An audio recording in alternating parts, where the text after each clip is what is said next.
Dogs don't tear through concrete for no reason. Especially not dogs trained to smell the difference between fear and death. The digging started at 2:13 a.m. beneath Cell 14 of Black Hollow Federal Penitentiary, a fortress of rusted steel and wet concrete buried deep in the mountains of western Colorado. Rain hammered the razor wire overhead, while cold wind screamed through the outer corridors like something alive.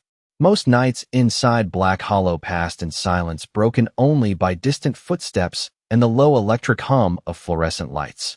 But tonight, something was wrong. Very wrong. The German shepherd named Rex slammed his paws against the prison floor again and again, claws scraping hard enough to spark against the concrete.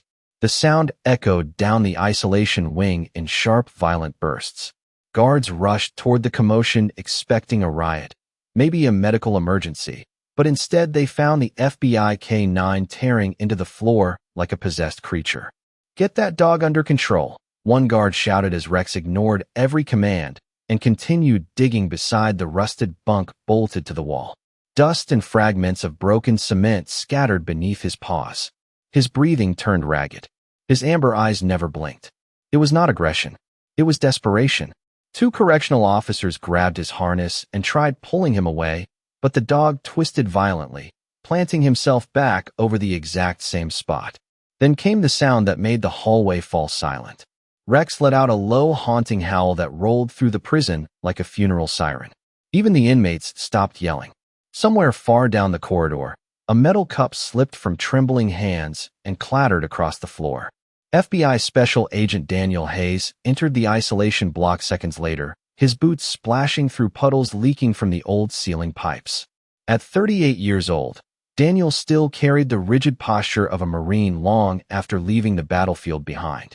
Tall, broad-shouldered, white skin weathered by desert deployments and Colorado winters alike.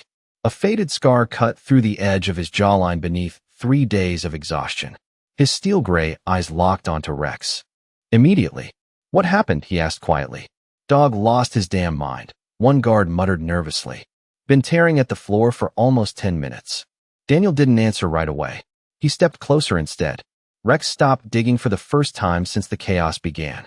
The German shepherd turned slowly toward his handler, chest heaving hard, rainwater and dust clinging to his black and tan coat. Then the dog looked back down at the floor. Not once. 3 times. Deliberate. Focused. A signal. Daniel felt something cold settle deep in his stomach. He had seen that look before overseas in Afghanistan. Rex only stared at the ground like that when someone had been buried beneath it. The isolation wing suddenly felt smaller. The fluorescent lights flickered overhead. Somewhere inside the prison, a distant steel door slammed shut with a hollow metallic boom that echoed like a warning. Daniel crouched beside the cracked concrete, while Rex pressed his nose against the broken surface and released a soft, uneasy whine. Then Daniel noticed it. Beneath the gray dust and chipped cement, barely visible under the harsh prison lighting, something dark had started seeping through the cracks. The dark stain beneath the cracked concrete looked almost black beneath the flickering prison lights, spreading slowly through the dust like ink beneath frozen water. Nobody spoke for several seconds. The guards exchanged uneasy glances while rain rattled hard against the narrow security windows high above the isolation block. Rex lowered himself closer to the floor, ears rigid, muscles trembling beneath his soaked coat. Then he released another low growl deep in his chest. Daniel Hayes knew that sound too well. It was the sound the dog made when danger was close enough to breathe. "Get maintenance down here," Daniel said quietly, never taking his eyes off the floor. One of the guards hesitated. "At 2 in the morning?" Daniel finally looked up. "Now." The older correctional officer swallowed hard and reached for his radio. Around them, Cell 14 remained empty except for the rusted steel bunk, the cracked sink bolted to the wall, and the stale smell of bleach that seemed too fresh for an abandoned isolation unit. Black Hollow Penitentiary had shut this wing down nearly 8 months ago after the death of inmate Noah Mercer. Official records labeled it a suicide. Quick, tragic, closed case. But standing there beside Rex, Daniel suddenly felt the same pressure in his chest he used to feel before roadside explosions overseas. The feeling that something terrible had been hidden beneath silence. Rex pawed at the floor again, slower this time, almost careful, as though he feared what might be underneath. Daniel crouched beside him and rested a hand gently against the German shepherd's neck. The dog's heartbeat hammered beneath wet fur. "Easy, partner," he murmured. "I see it too." For a moment, the prison disappeared from Daniel's mind, and another memory surfaced instead. Afghanistan. 8 years earlier. Dust storms rolling across broken desert roads outside Kandahar.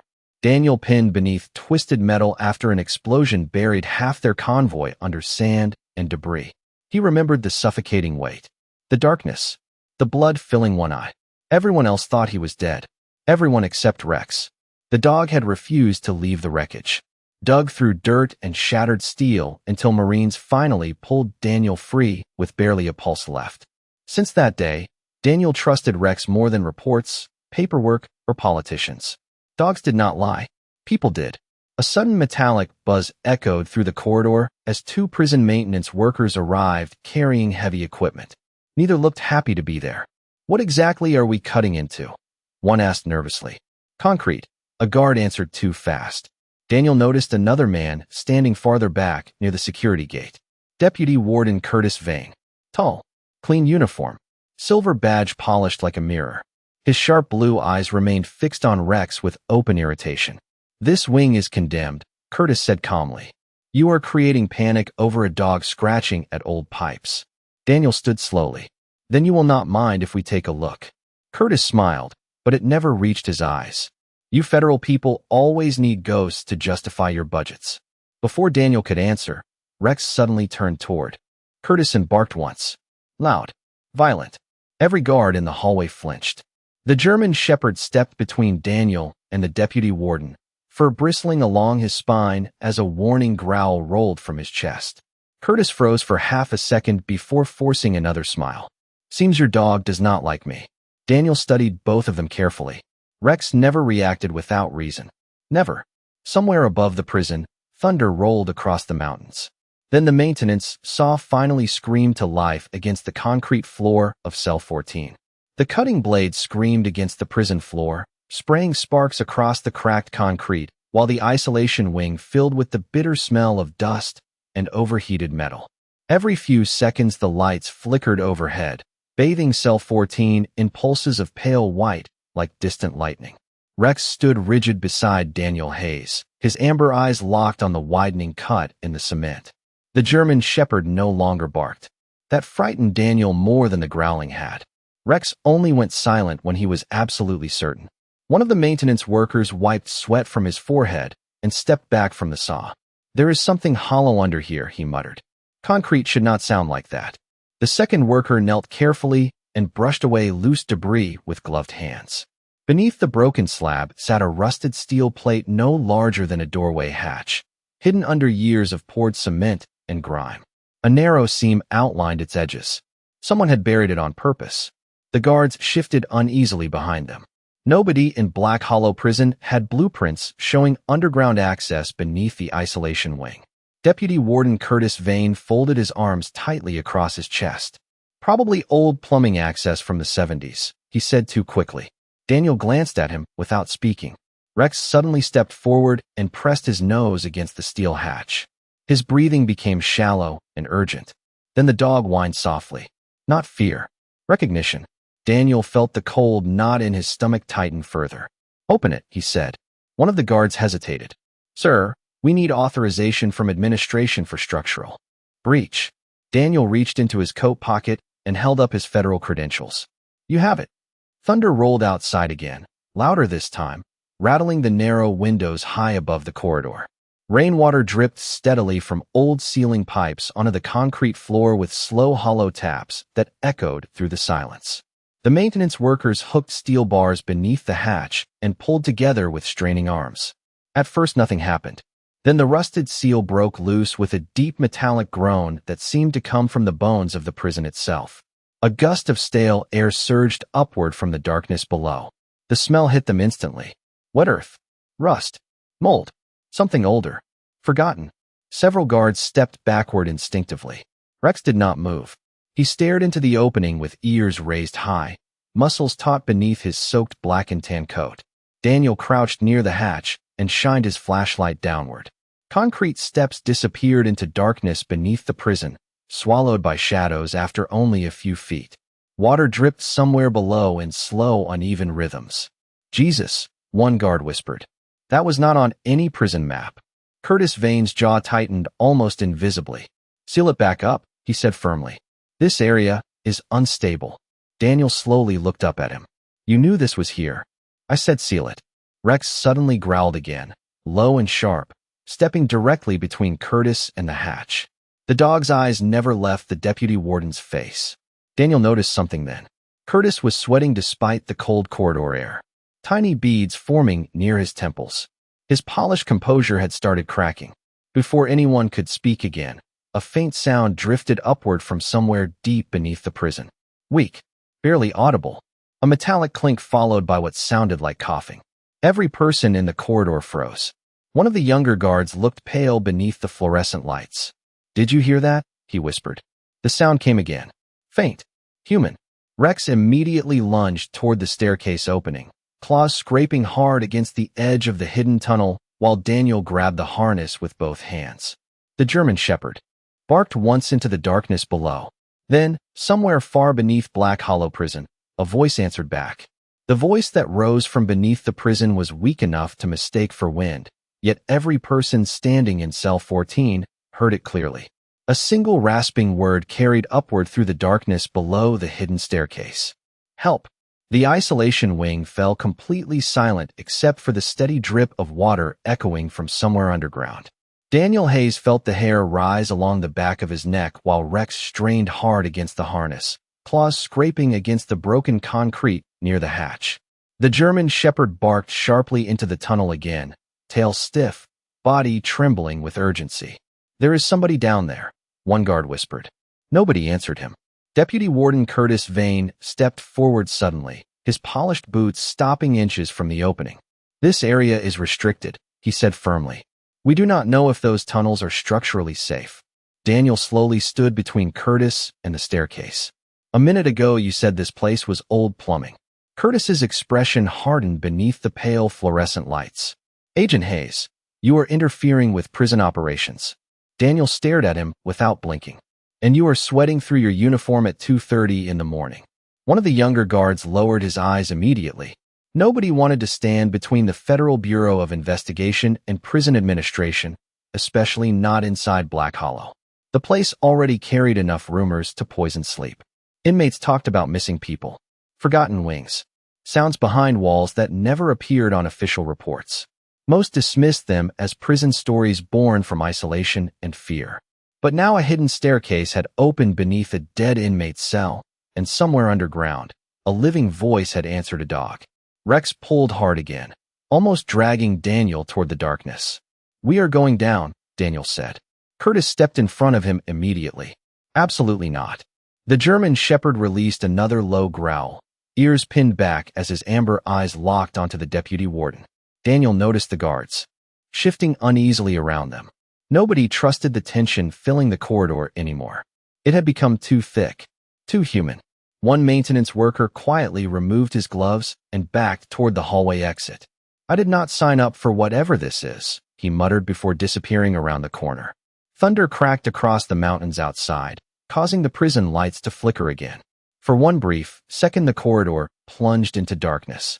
In that instant, Daniel heard something else from below, chains rattling softly, then coughing, weak, desperate. The lights snapped back on. Rex lunged downward so violently this time that Daniel nearly lost his grip. Easy, he whispered, steadying the dog with both hands. But Rex was no longer reacting like a trained K9 following commands. He was reacting like a soul trying to reach another soul before it was too late. Daniel had seen it once before after an earthquake in Kandahar, when Rex refused to leave a collapsed building because one Marine remained trapped beneath the rubble. Everyone else had given up after 12 hours. Rex had not. They found the soldier alive near dawn. Daniel looked into the darkness below the prison staircase and felt that same certainty now. Somebody was still down there. Somebody hidden, forgotten, buried beneath paperwork and silence. Curtis reached toward his radio clipped at his shoulder. Seal this wing immediately, he ordered. Nobody enters that tunnel without authorization from Central Administration. Before the guards could respond, A sudden metallic crash exploded from deep below the prison. The sound echoed violently upward through the hidden stairwell. Then came hurried footsteps. Not toward them. Away from them. Somebody underground had heard the hatch open. Somebody was running. The footsteps below moved fast through the darkness, uneven and frantic, followed by the distant slam of a metal door somewhere deep beneath the prison. Rex barked sharply and pulled toward the staircase again, his nails scraping sparks against the concrete edge of the hidden hatch. Daniel Hayes no longer hesitated. "Flashlights," he ordered. "Now." One of the guards looked immediately toward Deputy Warden Curtis Vane for approval, but Curtis remained frozen near the corridor gate, his jaw tight beneath the pale prison lights. Rain hammered harder against the narrow windows above them, while thunder rolled through the mountains like distant artillery. Daniel clipped a tactical flashlight to his vest and tightened his grip on Rex's harness. "You cannot go down there alone," one guard muttered nervously. "Then come with me," Daniel answered. Silence. Nobody moved. Black Hollow Penitentiary had always carried a feeling that something beneath its concrete foundation was wrong. Guards transferred out constantly. Inmates avoided certain hallways without explanation. Entire sections of the prison remained sealed under excuses about outdated wiring and flood damage. But now the darkness below cell 14 had become real. Breathing. Moving. Daniel stepped onto the first concrete stair, descending into the hidden tunnel. Water dripped steadily from rusted pipes overhead, splashing onto narrow steps worn smooth with age. Rex moved ahead carefully, body low, nose working constantly through the damp air. The deeper they descended, the colder the tunnel became. The smell changed too. Mold, standing water, rusted steel, and beneath all of it, something else. Human fear. Daniel recognized it instantly. "How long has this been here?" One guard whispered behind him. Nobody answered. Their flashlight beams cut through thick darkness, revealing old concrete walls stained with decades of moisture. Faded numbers painted near the stairwell had almost completely peeled away. Halfway down, Daniel noticed something carved into the wall beside him. Tally marks. Hundreds of them scratched into the concrete by human hands. The youngest guard swallowed hard. "Those are days," he whispered. Rex suddenly stopped moving. His ears lifted high. A low warning growl rolled from deep inside his chest. Daniel immediately killed his flashlight. "Lights off," he whispered sharply. One by one, the beams disappeared until only darkness remained around them. Then they heard it. Breathing. Somewhere ahead in the tunnel. Slow. Careful. Listening to them. Water dripped steadily in the silence while Daniel's pulse hammered against his ribs. Rex remained perfectly still beside him, focused entirely forward into the blackness. Then came another sound. A weak cough. Closer this time. Daniel slowly turned his flashlight back on. 30 feet ahead, the tunnel opened into a larger underground corridor lined with old steel doors. Some hung crooked from rusted hinges. Others remained sealed shut by heavy padlocks covered in dust. The place looked older than the prison above it, like something abandoned after a war nobody talked about anymore. Rex moved again suddenly, pulling Daniel toward the far end of the underground hallway. His breathing quickened. His tail stiffened straight behind him. The German shepherd knew exactly where he was going. Daniel followed fast, boots splashing through shallow puddles while the guards struggled to keep pace behind them. Then Rex stopped in front of a thick steel door with a small reinforced window near eye level. The glass was cracked. Rust bled down the edges like dried tears. The dog pressed his nose against the bottom of the door and whined softly. Daniel lifted his flashlight toward the narrow window. At first he saw only darkness. Then movement. A pale human face slowly appeared behind the cracked glass. Hollow eyes blinked against the sudden light. A thin, bearded man stumbled forward from the shadows, shielding his face as though the brightness physically hurt him. His voice came out cracked and barely human. "Please," he whispered, "do not let them take me back." The man behind the steel door looked less like an inmate and more like someone pulled from the wreckage of a forgotten war. His face was pale beneath a tangled beard streaked with gray, and his eyes struggled against the flashlight beam as though he had not seen real light in months. Rex stopped growling the instant the man appeared. Instead, the German shepherd lowered himself slowly beside the door and released a soft whine deep in his throat. Daniel Hayes felt his pulse tighten. Dogs knew fear. They also knew suffering. And Rex was looking at the stranger the same way he once looked at wounded Marines waiting for evacuation helicopters in the desert. "What is your name?" Daniel asked quietly. The man blinked several times before answering. "Noah Mercer." One of the guards behind Daniel inhaled sharply. The sound echoed through the underground corridor. Noah Mercer was supposed to be dead. Official records stated he had taken his own life inside cell 14 nearly 8 months earlier. The investigation lasted less than 48 hours before the case disappeared into sealed paperwork and administrative silence. Yet here he stood beneath the prison alive and shaking in the dark. Daniel stepped closer to the steel door while Rex pressed his nose against the narrow gap beneath it. Noah's trembling hand slowly reached downward from the other side until his fingertips touched the dog's fur. The German shepherd closed his eyes briefly, remaining perfectly still. "Please," Noah whispered again. "They come down here at night." The youngest guard took a nervous step backward. "Who comes down here?" Noah's eyes darted instantly toward the darkness behind him. Fear hollowed his face even further. "The ones who keep secrets buried." Somewhere deeper in the underground corridor, metal scraped softly against concrete. Every flashlight beam turned toward the sound at once. Silence followed. Heavy. Watching. Daniel immediately drew closer to the door. "How many people know you are here?"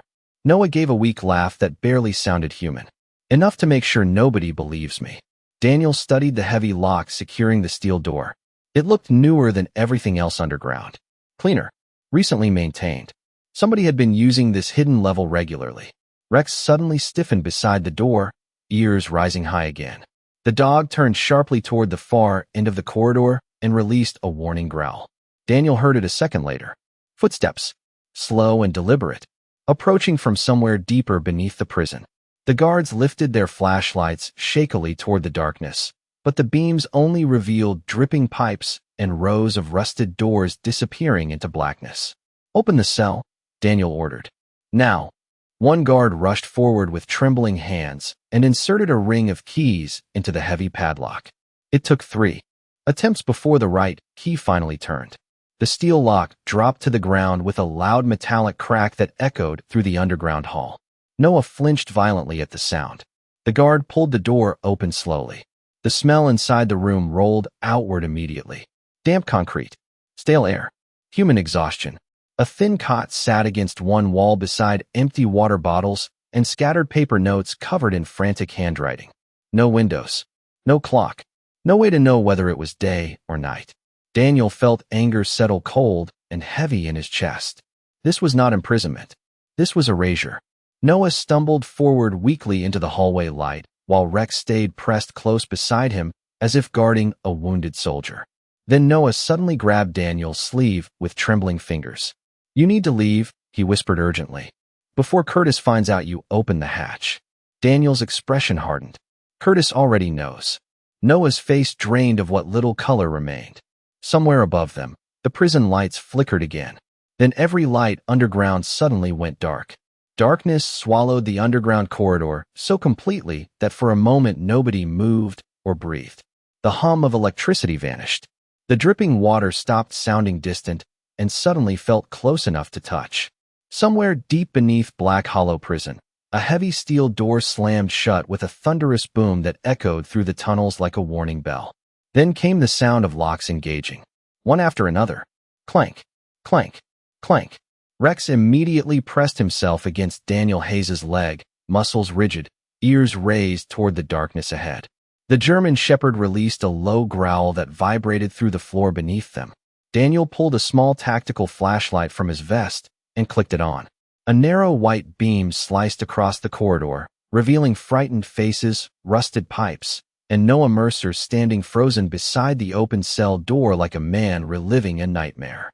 "They shut the power off before they come down," Noah whispered hoarsely. One of the guards lifted his radio. Static exploded from the speaker. No signal. No outside contact. Daniel's jaw tightened. "Everybody stay close." The beam from his flashlight moved slowly across the underground hall. Rows of abandoned steel doors lined both sides of the corridor, their small windows black as empty graves. Water crept along cracks in the concrete floor, reflecting pale light beneath their boots. The deeper silence became, the louder each breath sounded. Then Rex barked sharply toward the far end of the tunnel. A shadow moved. Fast. Gone before the flashlight reached it. One guard cursed under his breath. Another stepped backward nervously. There is somebody down here with us. Noah shook his head weakly. Not somebody. His voice trembled. Several. Daniel looked at him carefully. Who are they? Noah swallowed hard before answering. Guards loyal to Curtis. Men who make people disappear. Thunder rolled somewhere high above the mountains while dust drifted loose from the tunnel ceiling. Daniel suddenly noticed fresh boot prints cutting through the wet concrete ahead of them. Recent. Too many to count. Rex lowered his nose to the ground and followed the scent immediately, pulling Daniel farther down the corridor. Rex, Daniel warned softly. But the dog already knew something important. The German Shepherd stopped beside another rusted steel door farther down the underground hall. Unlike the others, this one hung slightly open. A faint strip of warm light spilled from the crack beneath it. Daniel slowly approached while every instinct in his body screamed that something was wrong. Rex remained directly in front of him, protective and tense. Daniel pushed the door open carefully. Inside sat a small hidden office buried beneath the prison. Dust-covered monitors lined the walls beside filing cabinets and old security equipment humming quietly on emergency power. Several surveillance screens still flickered weakly with black and white camera feeds from around Black Hollow Prison. Daniel's stomach tightened immediately. The underground level was not abandoned. It was operational. Noah stepped into the room slowly, staring at the monitors with hollow eyes.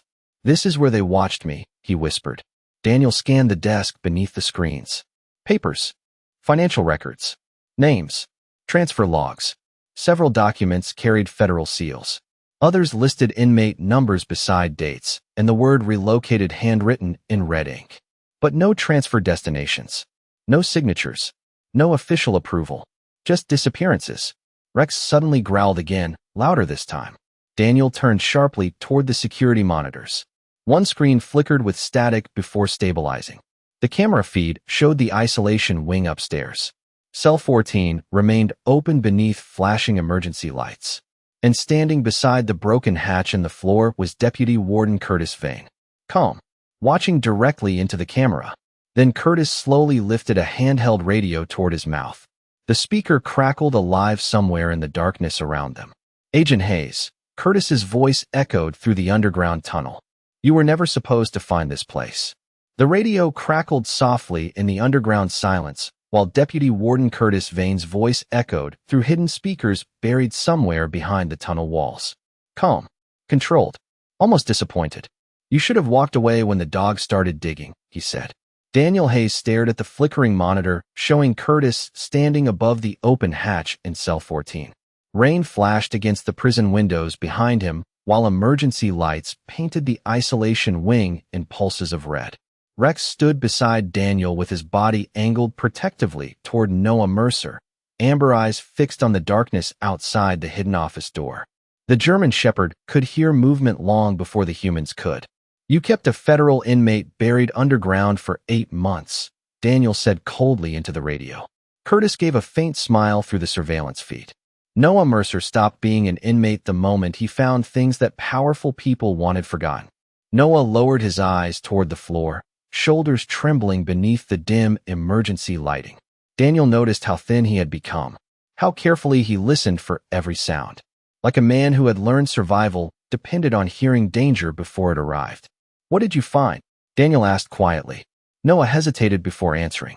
Shipping. Records. Offshore accounts. Missing inmates transferred through private contractors. His voice cracked slightly. Some prisoners never left Black Hollow alive. They were sold into labor camps overseas under fake identities.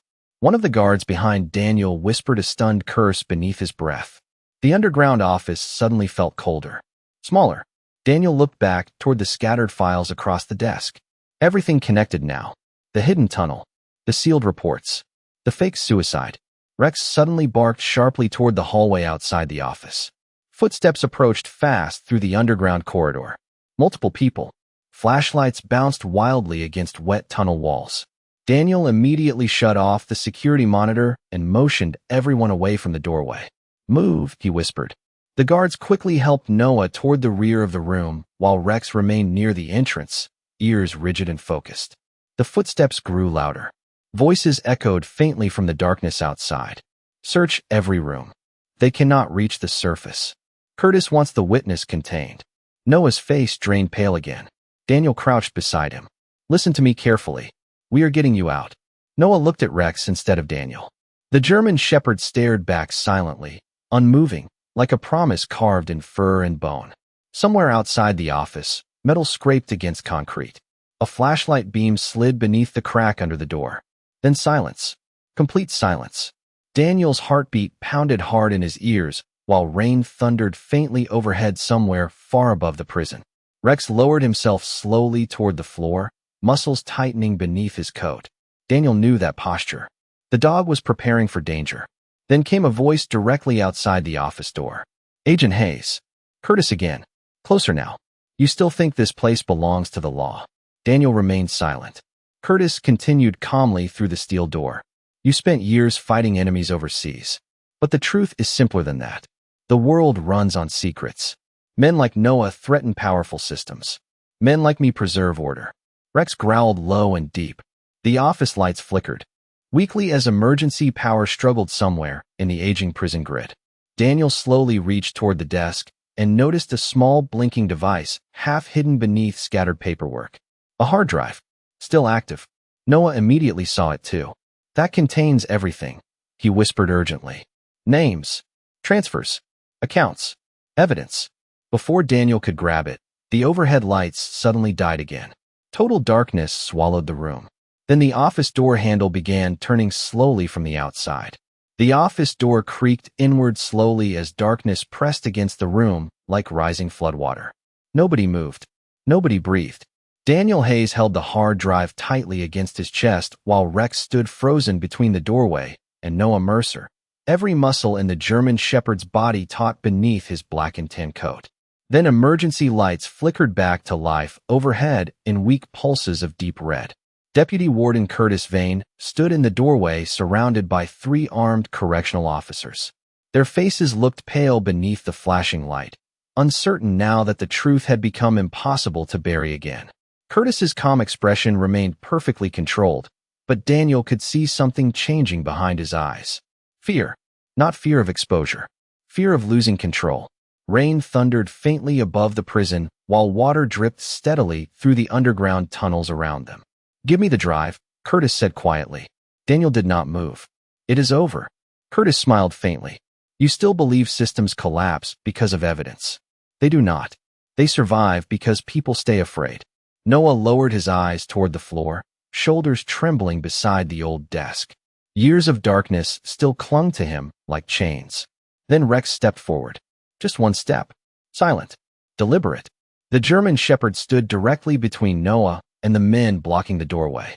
Curtis looked down at the dog for several long seconds. That animal ruined everything, he muttered softly. Daniel tightened his hand against Rex's harness. No, he answered quietly. He uncovered it.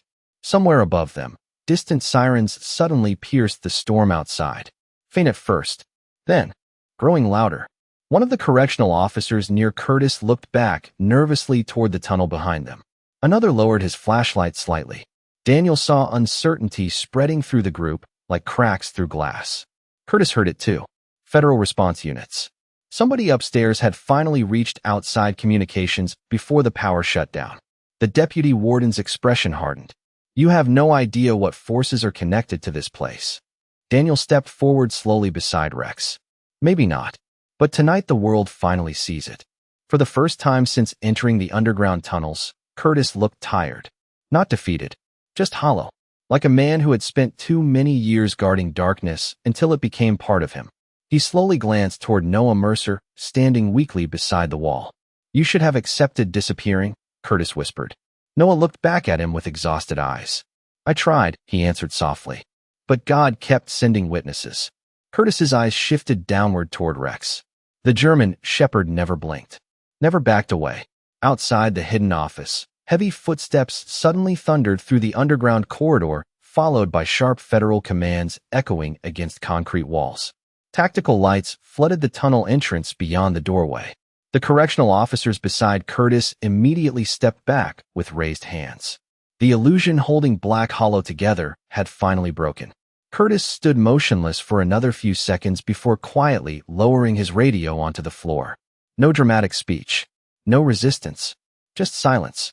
The kind of silence that follows truth when it finally surfaces. Hours later, dawn began spreading pale gold across the Colorado mountains beyond the prison walls. Rain clouds drifted slowly apart while emergency vehicles crowded the prison yard below.